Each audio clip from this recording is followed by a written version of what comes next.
Coucou les parents et les enfants. Pour faire l'activité que je vais vous proposer, vous allez avoir besoin d'imprimer, ou si vous l'avez déjà, la feuille des personnages de l'histoire de Compère Lapin en noir et blanc,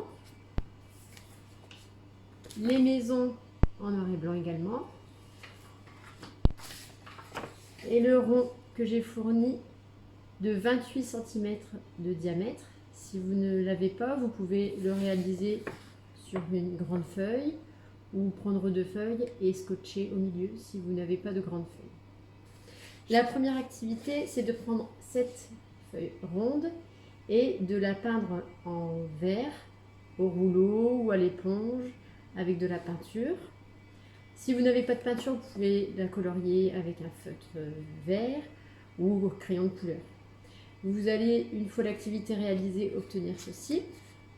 Donc une fois que la peinture sera faite, avec une fourchette, vous tracerez des petits traits pour faire comme si c'était de l'herbe. Vous laissez sécher. Une fois que c'est sec, vous pouvez commencer l'activité de coloriage. Je vous ai mis des modèles pour colorier de la même manière que le livre. Donc vous pouvez colorier les maisons et aussi les personnages. Regardez bien les modèles pour faire les bonnes couleurs. Voilà, une fois que vous avez réalisé les coloriages, vous pouvez prendre les maisons et vous allez bien découper tout autour ici chaque maison ou chaque espace de l'histoire. Il faut bien découper, bien serré autour de l'image. Une fois que c'est découpé, on va placer chaque espace de l'histoire sur cette feuille ronde. Donc, on commence par la maison de Compère Lapin.